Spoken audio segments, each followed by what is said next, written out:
First and foremost, I would like to welcome everyone to the September STalks BEEF Webinar. We're really excited to have Mr. Shane Bedwell from the American Hereford Association on with us tonight. And he's going to be giving us a presentation about, different updates within the Hereford breed, and I'm sure a lot of other information. And so we're excited to have him join us. If everyone could just kind of be mindful of their microphones and stay on mute. Shane said that we will have time at the end for questions. And then as always, I'm also recording this webinar. So if you weren't able to join tonight, or you want to share this webinar with any of your customers or breeders or friends, I'll record it and then put it on our STgenetics BEEF YouTube channel as well. So you can find it there here in the next couple of days. So at this time, I'm going to go ahead and turn it over to you, Shane. Certainly. Thank you, Haley, and appreciate you folks at ST asking me to be on your Stocks Talk, is it? STalks BEEF. Yes, sir. STalks BEEF. Okay. All right. So looking forward to the conversation tonight, and I have a few slides that I'll share at this time, but we should have plenty of time for questions. And look forward to the conversation. So Haley, just make sure I get this shared right. Okay.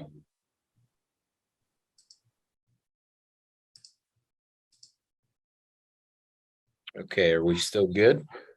Yes, sir, we are. Okay, so just a little bit of history about our association. Association was formed in 1881. We are one of the oldest beef breed associations in the U.S. and have a lot of rich tradition, but our new slogan going into this fall is built on tradition and engineered to sustain. And so I'm going to share a little bit about that messaging and a little bit about our research projects here as we go through tonight. So a few agenda items. I wanted to cover our membership and kind of fiscally where we're at as we wrapped up our fiscal year here, August 31, and then talk about the area of genetic improvement and breed improvement, which I'm closely affiliated with.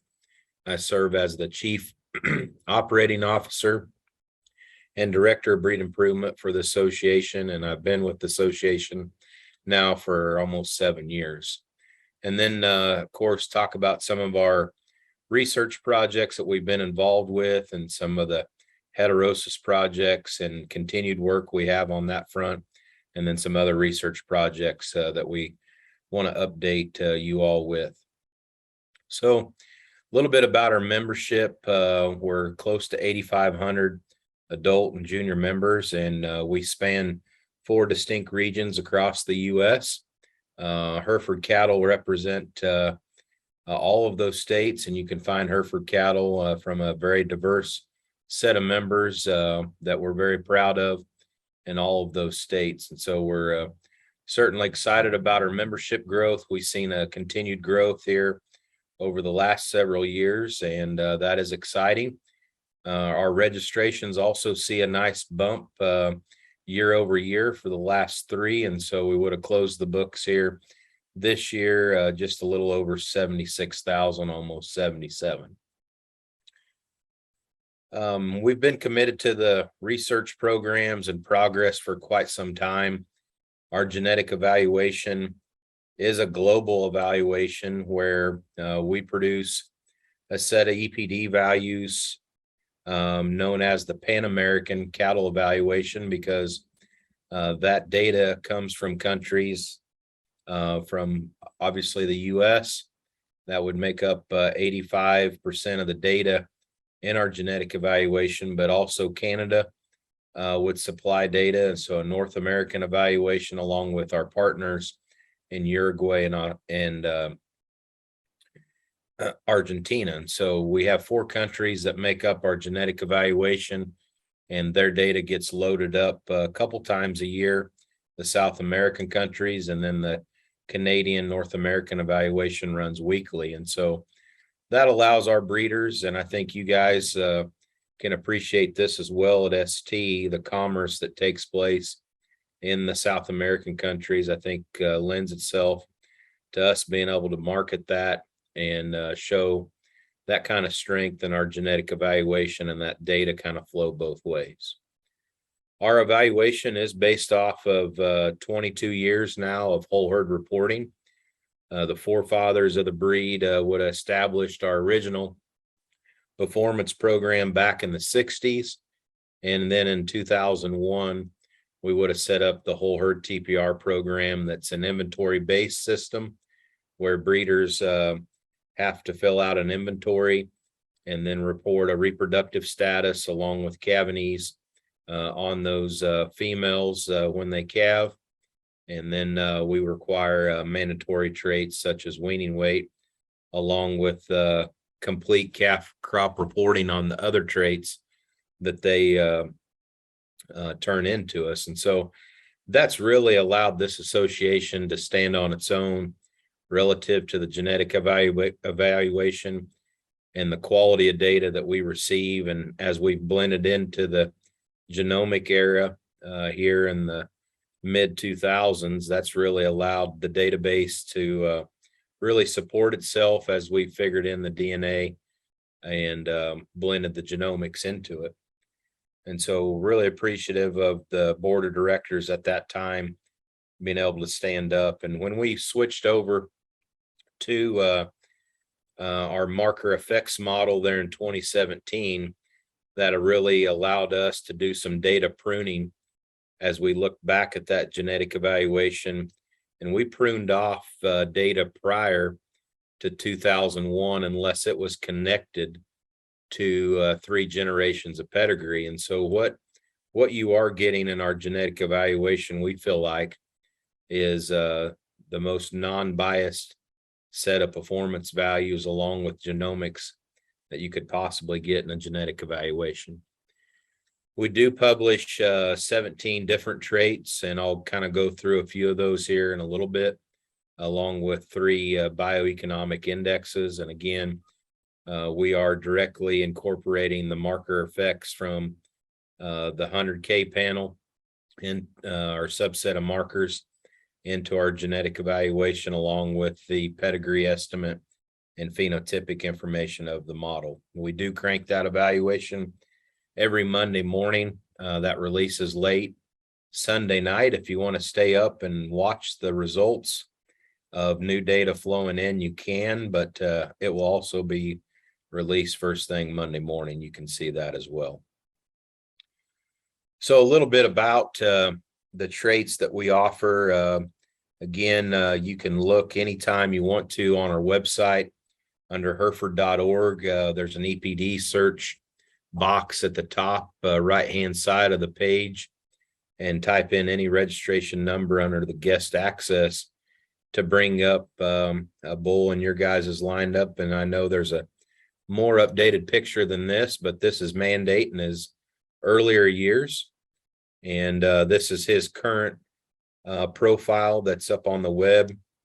And I really take a lot of pride, I guess, in the access that we give, not only our membership, but also any commercial cattlemen that are looking for use of bulls in their program, and specifically AI bulls or national reference sire bulls like Mandate. You can see he does a lot of nice things, and we get a question or two about this from time to time.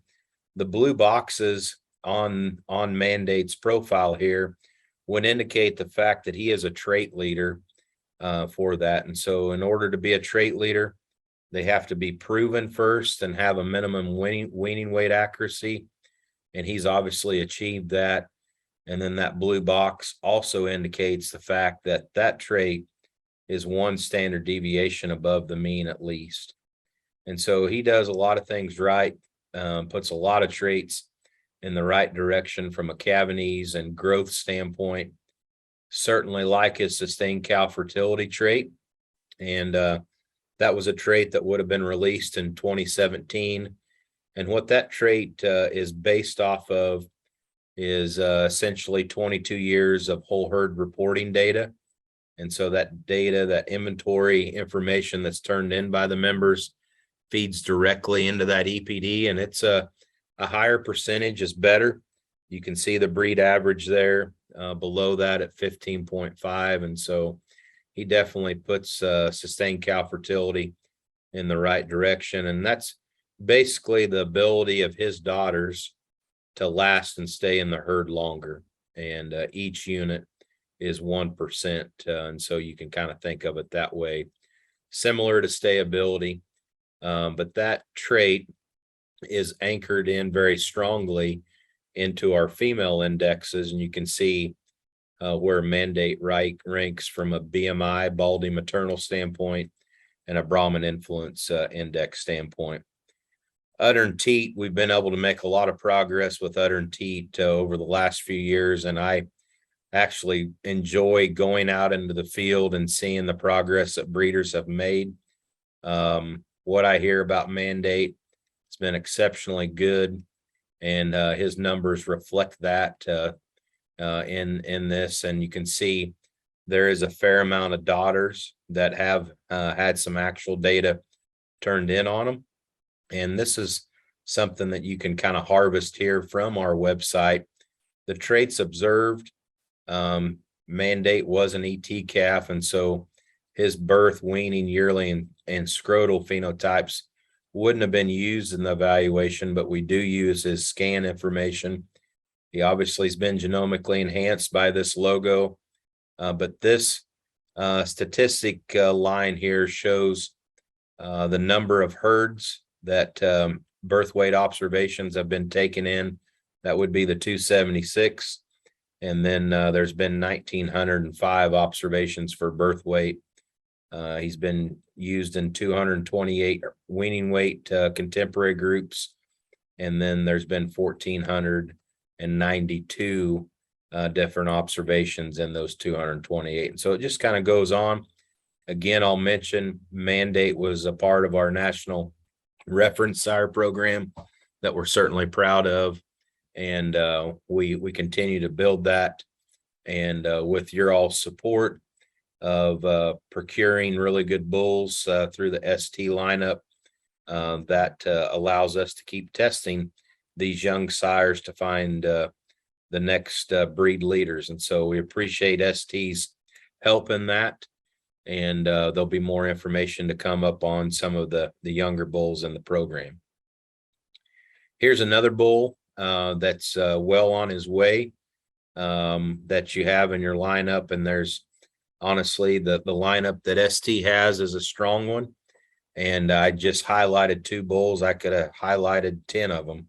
But you know, the Houston bull does do a lot of things right. Again, a great spread bull, really good carcass, really good udder and teat, maybe a little bit more moderate mature cow size, still good milk and fertility right there. And so, you know, exciting. He's starting to get his first birth weight records in. And so that is a really neat bull to look forward to. I think that you all have in your lineup. So those are kind of our traits. I think the main traits that I wanted to cover here were sustained cow fertility, udder and teat. Obviously, as an association, you know, we've done such a great job on bending the curves of growth and cavities, carcass and end product merit. I think as an industry, we're probably on to some other steps of trying to balance these high octane cattle that can grow early, but keep mature cow weight in check, keep dry matter intake in check. And those are some core strategies that we have in as association to kind of fall back on our efficiency advantages, the efficiency advantages that we see as a breed. So I'm going to share a little bit of data from the Olson ranches, which is kind of our flagship national reference sire program that we have. The Olson Ranch would have started testing with us in 1999, and it's a complete birth to harvest progeny test.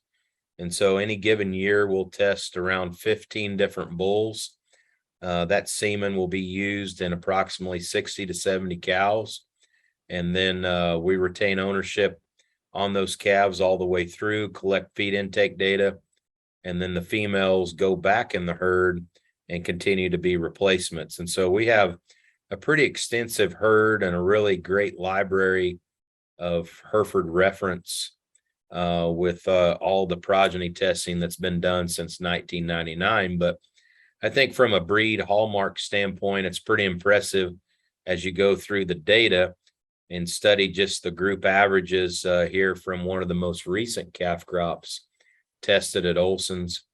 The groups are broken apart, the bulls used on heifers versus the bulls used on cows, and that's just because nutritionally they were managed different, and so they are split off just a little bit. But real quickly, you can see the cattle performed exceptionally well, and Olson's have put quite a bit of genetic selection pressure on feed efficiency and conversion. And the conversion of those cattle, these would be long yearling cattle that would have came off grass pretty lean in the summertime and been put on feed all the way through the fall with a December harvest. And so, you know, they had everything in front of them, but they still performed extremely well.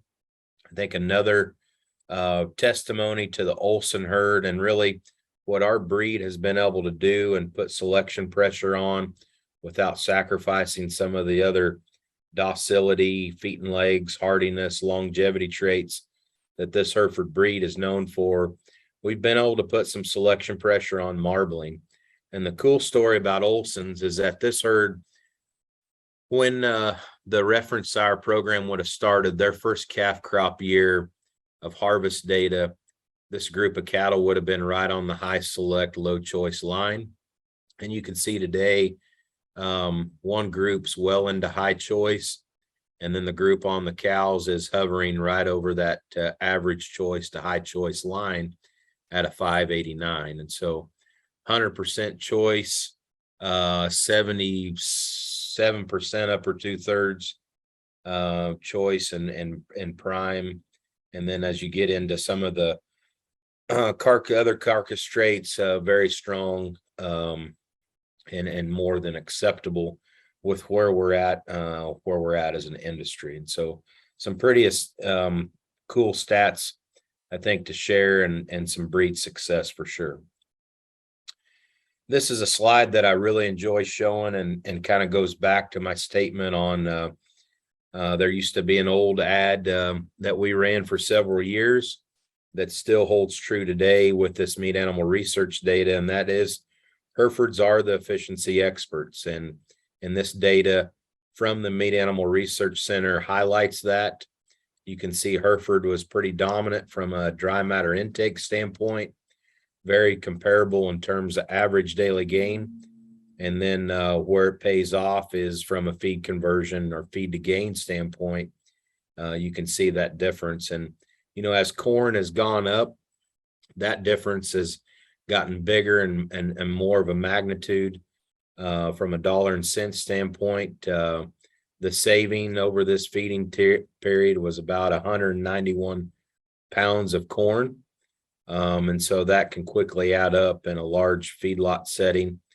And I think what's interesting is the research that we continue to do and what's been done is that feed efficiency correlation and dry matter correlation and how it compares to cows out on pasture is something that we'll continue to monitor. There seems to be cattle fed on a concentrate diet compared to those cattle on a more of a forage-based diet, that there's at least a 0.6 to 0.65 correlation to that data. And so we would suggest that our more efficient cattle on a concentrate diet are going to be the more efficient cattle as we measure the mama cows out on pasture. So what was interesting is that Dave Lawman, and I'm going to show some information here and a little bit about the research they've done at Oklahoma State that kind of backs up that statement now.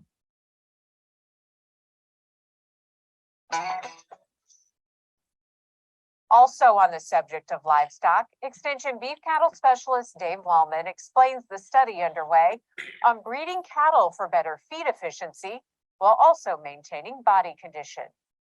One of the things we've been working on the last few years are just factors that influence cow efficiency. One aspect of that we decided to look at this last year was the impact of crossbreeding system compared to straight bred animals.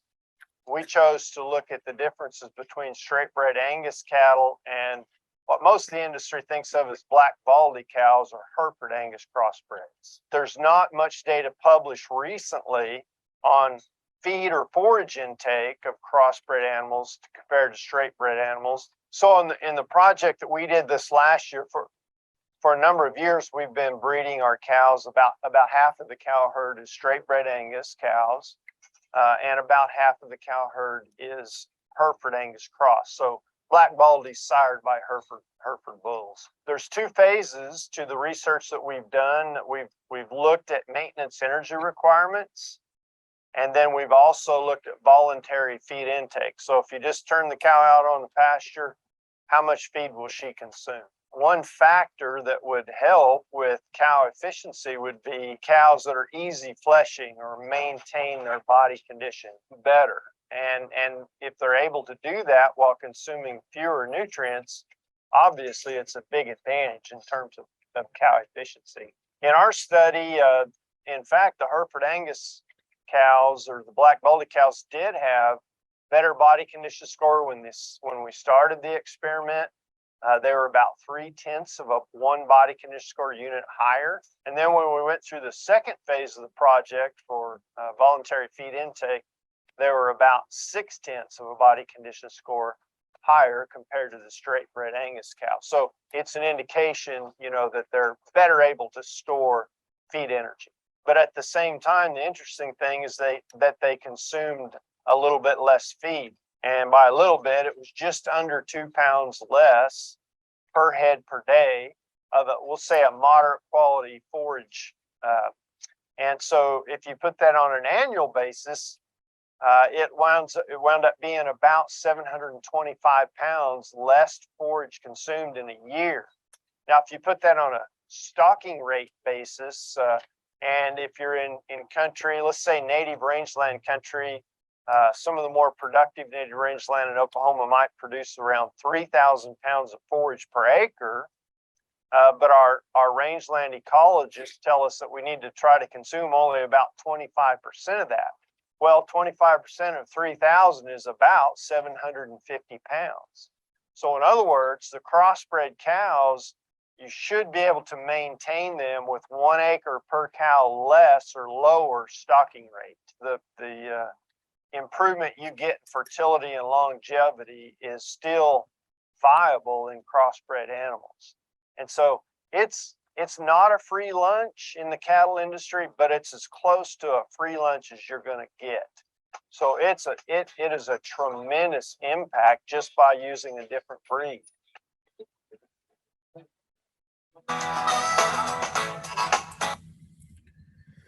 So I hope everybody could hear that okay, but that was really research that struck us pretty hard. Obviously, we've done a lot of progeny testing through the feed yard, and that was really the first kind of data that had been done from a female standpoint to show that that strong advantage, and that 2 pound advantage was close to what we've been seeing in all of our feedlot studies of about, the mean animal research trial would have been about 1.7 at Simplot Ranches, another one of our national reference sire programs.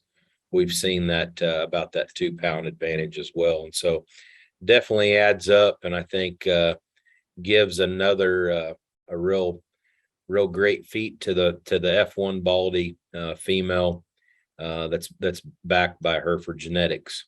Kind of similar to what Dr. Lawman talked with here. We've documented this, I think, fairly proudly in the industry, the advantages of maternal heterosis, higher pregnancy rates, and the research that was done at Harris Ranch in the early 2000s, along with what was done here in Missouri with Circle A, Dr. Vern Pierce, the economist at the University of Missouri.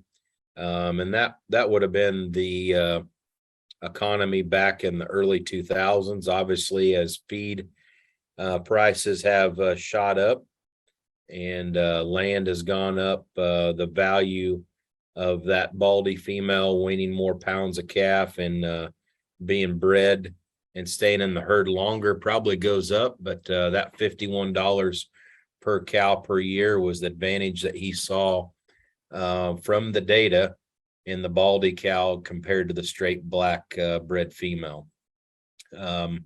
Advantage in feed efficiency built off of the data that we showed from the Meat Animal Research Center, and then a $30 advantage in those cattle from a hybrid vigor, pounds and growth and health standpoint. And so it adds up pretty strong to the F1, and you probably will not find another association that's really spent more time promoting hybrid vigor, heterosis than the Hereford Association, and we fully endorse that. So with that said, we have a project ongoing right now with the University of Illinois, and it was really it was a collaboration and something that we wanted to put together that we don't have all in one spot. We have several of these studies that we just mentioned from Harris Ranch, from Circle A, that shows kind of the direct and some of the maternal heterosis advantages. We have the U.S. Meat Animal Research data. We have the data that Dr. Lawman talked about, but we wanted to kind of tie it together in one really neat research project. And that's kind of what led us to the University of Illinois. And so we're working with Dr. Dan Scheich there and his crew there in Champaign. And we set up Hereford bulls and black bulls to be used in their Southern Dixon Springs Research Center there in Southern Illinois. And we want to build off of that cow efficiency work that Dave Lawman put together. And so we're going to track these females from a feed efficiency standpoint during their development, prior to breeding, after breeding, and through gestation. And we'll measure feed intake on those heifers and measure pregnancy. We will also calve those baldies out and then measure feed intake on them again and capture that information. And it's about a 5-year study that we're looking into. We're coming up on our second year of calving in that herd. And so we've got some steer calves that are getting ready to close out here this fall. We're measuring harvest data. We're measuring feet and leg scores. We're measuring docility. And so it's a really exciting project that we're going to be sharing results on here the next few years. That honestly, what we're after is a full economic model that can tie this all together for companies like yourself to share with your members, for us to share with our members, our breeders, to share with their customers, because we believe in the crossbreeding way, and we know the benefits that it can have for this beef industry, and particularly using Hereford genetics. So we're excited about this project, to say the least. Another project that some of you may be aware about is a project that we're doing with Colorado State University. We are funding a graduate student there at Colorado State to look at and study genetics contributing to methane production, greenhouse gases, carbon dioxide, along with nitrogen excretion. And so this is an exciting project that really fits into what we've tried to do here the last 20 some years. And that's, where Hereford fits in this industry from a cow herd standpoint, from a longevity, from an efficiency standpoint.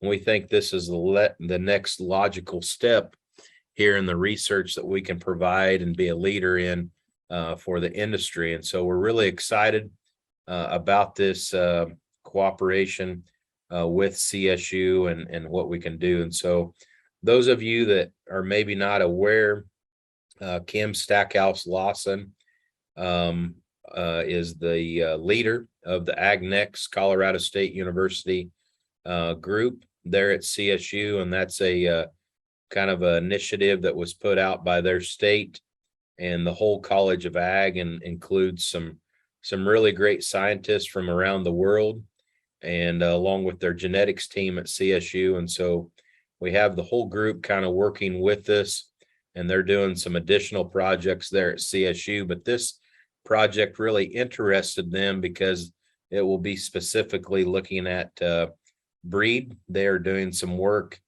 with greenhouse gas emissions from a nutrition standpoint, but we will be focused on this research from a Hereford standpoint. So here pictured is a viewing of the Olson Ranch feed intake system, and we will be installing these units at the Olson Ranch and collecting feed intake and greenhouse gas emissions along with water intake all in the same pen simultaneously. And so we really want to understand the relationship of feed intake with greenhouse gas emissions and efficiency along with water intake. The early literature that's been conducted shows a very strong correlation between feed efficiency and greenhouse gas emissions that we believe to be very favorable. And the early literature also suggests that, the traits are moderately heritable. And so our goal is to be able to establish a baseline for Hereford cattle for greenhouse gas emissions and develop a model or index around some of these traits to be able to feed into our existing indexes, or better yet, help our producers know what to select for or what we're antagonistically selecting for today that may cause harm in the future. And so there's none of us here at this association that, thought we would be in this conversation 10 or 20 years ago. But our consumer segment is demanding and wanting more information in regards to our carbon footprint. And we all understand that agriculture's greenhouse gas emissions contribution to the world is very minimal.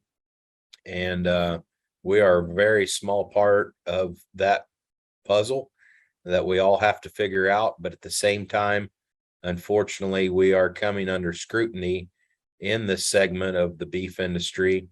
And so we want to be a leader. Our board of directors have stepped up to the plate, and we are excited about documenting this and working with a very prestigious land grant university like Colorado State and the leaders that they have. And so there'll be more research to come on to this in the future, but we believe it is an important step here to continue our commitment in research and the documentation of how Hereford can work and fit into the commercial cow herds in the U.S. So with that, I'll open it up to some questions that you all might have about our association or any of the other projects that we have going on, or things that I can answer tonight. I'd be happy to do that.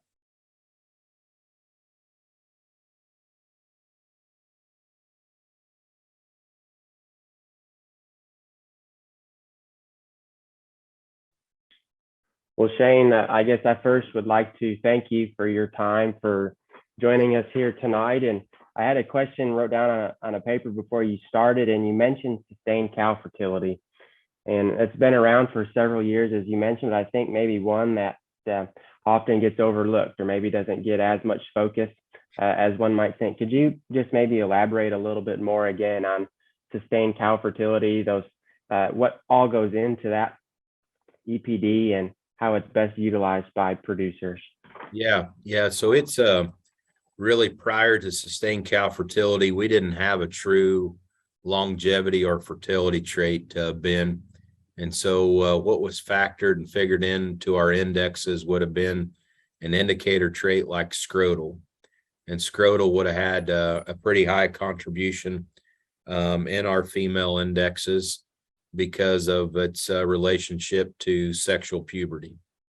And, you know, as we've gone on and found, we knew that that was the best that we had at the time. And so we wanted to develop a longevity trait, you know, that would give our membership something to be able to select off of and make progress with. And, you know, almost all the fertility traits are pretty low heritability, and they're hard to make progress on because of that. But, you know, we felt with the data that we had started and performance collecting with whole herd TPR beginning in 2001, we thought that data would give us the best platform. And so members, you know, each season report an inventory, and on that inventory, you know, in order for a calf to be recorded, she has to be, you know, that exposure information and that data has to be on there. And so that's if she gets cold for any reason, whether she's open, whether she's a poor performer, whether she has a bad udder, she's cold from a disposition standpoint, or, you know, the operator just decides to move on, that goes against her production record, and you know, she'll be cold from the herd. And so that was the cleanest way that we could basically form a trait like that, and you know, hopefully take the bias out of it. And so a bull's information will basically you know, come into that. Those daughters will come into him and affect that. And you're like any other EPD, you're looking for differences in those traits. And you know, a higher number, excuse me, a higher number is going to suggest more, a higher percentage of those daughters sticking around the herd and lasting longer. And so I would definitely recommend putting emphasis on that trait, and you know, working that trait into your suite of selection or your economically relevant traits. Great. Thanks, Shane. We have a message from Aaron in the chat. And Aaron says, thanks for a great talk, Shane. In your slide about the Olson data, the heifer bulls appear to have a significant advantage over cow bulls in marbling and percentage prime of their progeny. Is this coincidence or something else? Yeah, no, that's a great observation, Aaron. And the big difference there on those two contemporary groups was essentially about 45 days of those calves or those pairs prior to weaning, they were on a different nutritional plane. And so that early programming and that higher available nutrient to those pairs really still continued on. And you can see some heavier carcass weights in those calves. They killed a little fatter as well. And that was really the difference, and why, you know, we contemporary group, you know, those heifers different from the cows, and that was the main difference there. But great observation.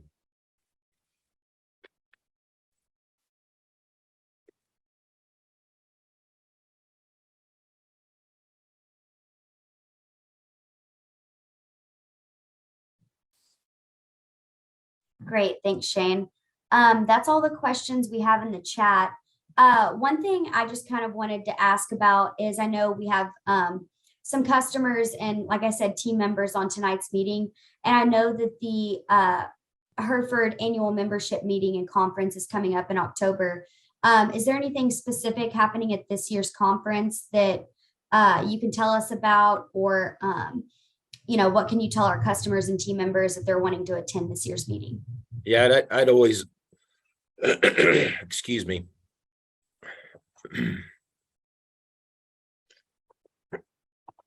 I would definitely encourage anybody to come. We have a great educational forum planned for Friday at our annual meeting, and really that's the best time to get to see, you know, a great nucleus of our membership. We'll usually have between 500 and 600 members come back for the annual meeting, and you know, it's a great 2 days. We do an educational forum, and we've got some great speakers lined up. Tom Brink is coming from the Red Angus Association, and Jack Ward, our executive vice president. They're going to do a talk on basically the task force that Tom and the American Hereford Association have both endorsed to hopefully get at a better way of pricing cattle beyond hide color. And so we will give a talk on that.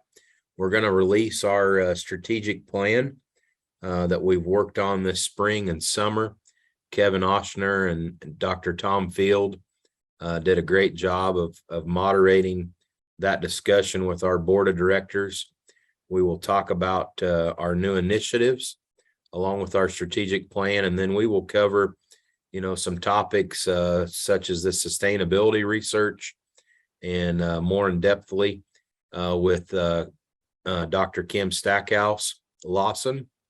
And then we will also kind of share some new updates to our member service tools, MyHerd, our online registration system, along with hearing from some great partners at Merck and Neogen. So we've got a jam-packed Friday full of great education.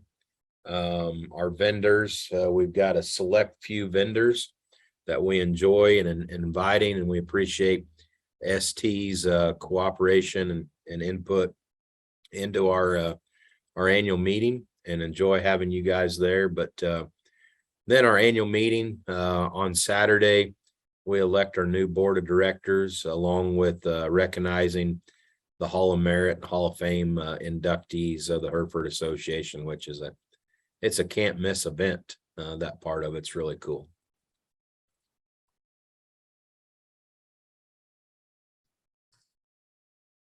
Great, thank you so much. We don't have any other questions. Looks like Aaron maybe typed. Oh wait, yeah, Aaron does have one. Yeah, so the question there, Aaron, endorsing crossbreeding, yes. How do you envision sex semen contributing to the black baldy model you described? I think it's an awesome way that you could implement and minimize, potentially, one other breed of bull in your bull battery. And, let's face it, you've got to be strategic in crossbreeding. It doesn't have to be that hard. And with the amount of technology that you all have with sex semen and the efficacy of what you've been able to demonstrate, I think this is a great opportunity for ST, both in the straight black herds as well as in some of the Bos Indicus herds, where Hereford genetics can really fit and add all the great information that I've hopefully shared with you tonight into those and making that grade F1 female. And then they can come back with a alternate breed bull.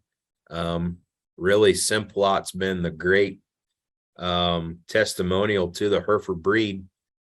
They have Angus and Hereford and Charolais, and those folks, basically anything solid black that comes through the chute gets a Hereford bull, and any baldy will get a Angus bull. And then that's with their first calf heifers. In the cow herds, everything gets turned out with either a Charolais, Hereford, or Angus bull. And so there's a variety of ways that you can do it. They've got a very defined program out there, but the best thing that tells me that Hereford genetics are working, Aaron, in some type and fashion of a model, is that they've taken their bull battery from 10% Hereford genetics and increased that to about 37-38%. And so that, I think, is a great testimony on a ranch that has over 30,000 cows. So that's we're pretty excited about that, and know that Hereford can work, and there's a variety of ways it can work.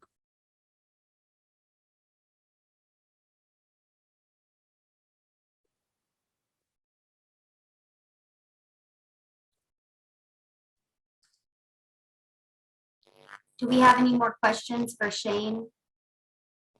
You don't have to speak aloud. You can type them in the chat. Oh, looks like we have one. In addition to Angus, you have analyzed another cross that has many benefits for the breeder. I think they're asking, have you analyzed another cross that has many benefits for the breeder?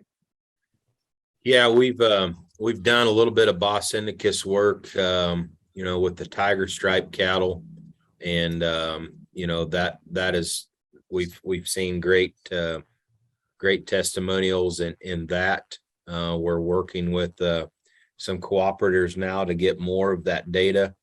The premium red baldy program that we would have launched a few years ago, that you've probably seen the logo on, where we're partnering with Red Angus in that effort.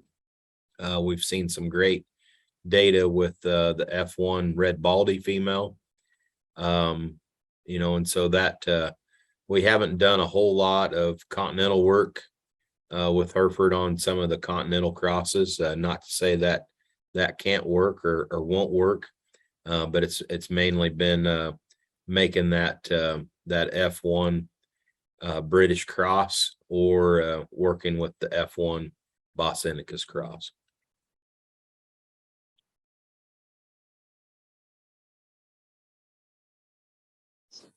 Thank you so much.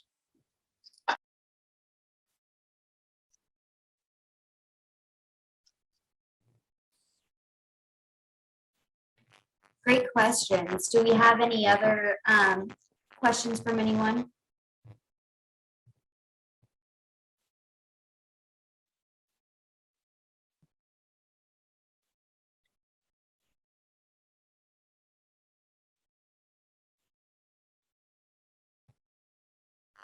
All right. Well, Shane, thank you so much for joining us tonight on our webinar. We really enjoyed it, and your presentation was great. And if you will, send me those slides from your presentation, and that way I can share them with any of our customers or team members who maybe didn't get to join us tonight. That would be great. And again, we just want to thank you for giving us your time and your efforts, and we enjoyed having you on tonight's webinar.